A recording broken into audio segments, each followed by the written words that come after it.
Ya, kita mengucap syukur kepada Tuhan karena Tuhan masih menyertai kita sampai hari ini, pada saat ini. Puji Tuhan. Dan sebelum kita memulai ibadah kita, mari kita mengangkat sebuah pujian. Saya ingin teman-teman semua menyiapkan hatinya, menyiapkan pikirannya, biar kita mau fokus kepada Tuhan lewat penyembahan ini. Amin.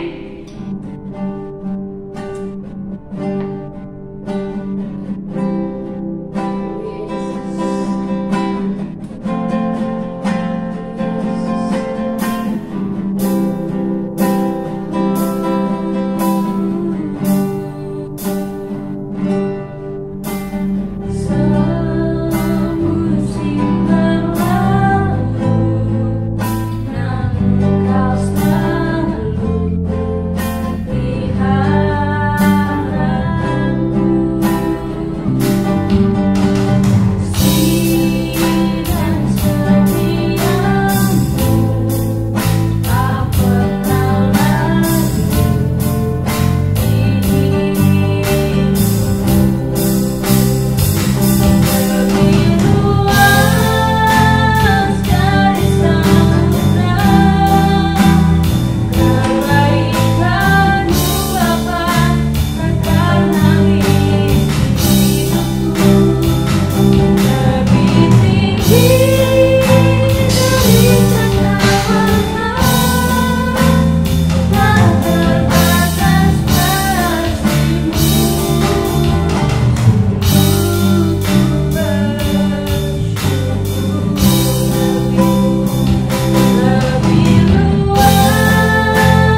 mengerti kami sebagai anak-anak-Mu Tuhan.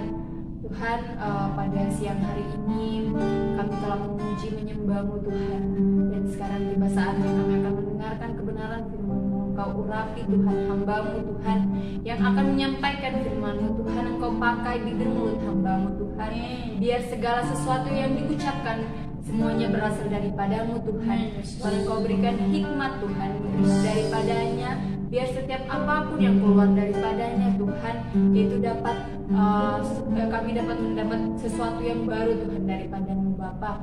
Terima kasih, dan hanya ini doa dan penyembahan kami akan mendengarkan kebenaran firman Tuhan. Engkau berkati setiap kami yang mendengarnya Tuhan, terlebih yang membawakannya Tuhan. Terima kasih Tuhan Yesus, haleluya, amin. Oke, shalom teman-teman, apa kabar hari ini? Ya puji Tuhan kita dapat bertemu kembali, semuanya itu oleh karena kasih karunia Tuhan.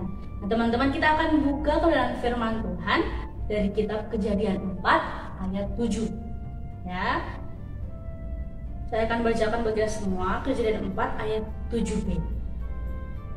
Tetapi jika engkau tidak berbuat baik, dosa sudah mengintip di depan pintu. Ia sangat menggoda engkau, tapi engkau harus berkuasa atasnya. Teman-teman, puji nama Tuhan. Kita tahu, bahkan kita harus benar-benar sadar bahwa kita hidup di dunia yang jahat. Jangan pernah mengharapkan dunia ini semakin baik. I think it's impossible. Itu nggak mungkin teman-teman, karena dunia ini semakin lama akan semakin jahat. Itu sudah tercatat dalam kebenaran firman Tuhan. Oleh karena itu, kita perlu peka terhadap keadaan kita saat ini. Oleh karena itu, saya ingin memberikan pertanyaan kepada teman-teman. Teman-teman pernah gak memperhatikan ikan di sungai? Nah, ada banyak ikan di sungai.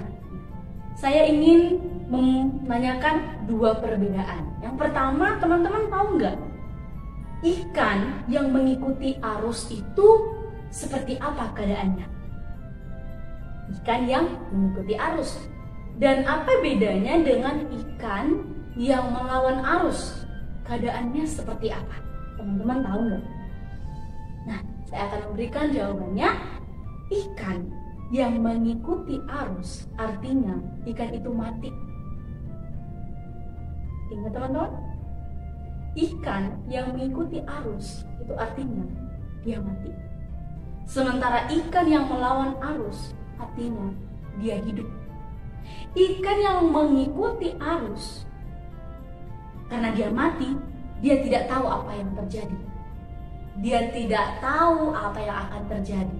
Dia tidak tahu bagaimana harus memberikan reaksi atau tindakan untuk arus, baik yang kencang ataupun yang pelan. Dia tidak tahu, teman-teman, karena dia mati. Sementara ikan yang hidup, dia akan melawan arus. Untuk apa? Untuk bertahan hidup. Karena kalau dia mengikuti arus, dia bisa, ya dia akan mengikuti arusnya kemana, dia kemana. Semakin kencang arusnya, dia juga ikut hanyut. Dia nggak mau hanyut, teman-teman. Ikan yang hidup nggak mau hanyut. Sekencang apapun arusnya atau sepelan apapun arusnya, dia mau tetap bertahan hidup. Dia nggak mau berhenti. Berbeda dengan ikan yang mengikuti arus, dia mati dan hanyut. Teman-teman, dunia yang jahat ini ada banyak sekali kenikmatan yang ditawarkan dunia. Tuhan mengistimewakan kita untuk bisa memberikan pilihan, menentukan reaksi untuk situasi yang ada. Kalau memang dunia menawarkan segala kenikmatan yang jahat yang bisa menghanyutkan kita, sekarang respon kita seperti apa? Apakah kita mau hanyut dan mati? Atau kita mau bertahan hidup dan kita mau lawan arusnya, sekalipun gak enak, sekalipun gak gampang. Dosa, melakukan dosa itu nikmat teman-teman. Mencuri nikmat, berbohong enak. Melakukan banyak dosa, baik menonton pornografi atau melakukan pornografi enak. Bahkan kalau bablas melakukan hobi kita, itu termasuk godaan atau kenikmatan yang ditawarkan oleh dunia. Kalau sampai bablas loh ya, kecuali kalau kita bisa mengontrol diri kita. Nah teman-teman, kita sebagai generasi yang tidak mau hilang dari hadapan Tuhan, Tuhan mau kita memberikan respon yang benar terhadap arus kehidupan kita. Kita harus lawan itu. Caranya seperti apa? Gitu kan? Caranya seperti apa? Saya bersyukur gereja ini yang saya tahu memiliki program membaca kebenaran firman Tuhan setiap hari, dan itu harus dilaporkan ya kalau nggak salah ya. Saya bersyukur teman-teman, itu setiap konsumsi firman Tuhan itu akan menguatkan kita. Itu akan memupuk kerohanian kita untuk tetap bertumbuh. Mungkin pertumbuhannya pelan-pelan, tapi setidaknya kita tetap bertahan hidup. Teman-teman, saat ini saya sedang menyelesaikan skripsi saya. Dan dalam penyelesaian skripsi ini, ada Tuhan mengingatkan saya dan menguatkan saya serta menghiburkan saya. Saya nggak pernah berpikir bahwa saya sudah melewati 2 tahap dari 3 tahap untuk penyelesaian skripsi ini, untuk bisa lulus skripsi ini.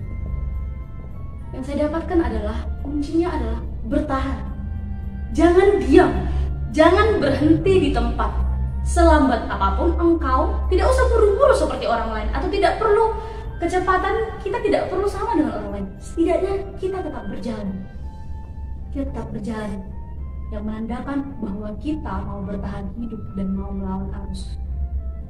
Kalau dunia ini akan selalu menahan kaki kita, atau bahkan memberikan godaan agar kita berpaling dan berjalan mundur.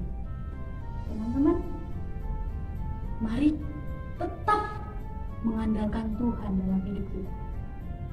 Jangan mau ikuti arus dunia ini. Baik teman-teman kita, tolonglah.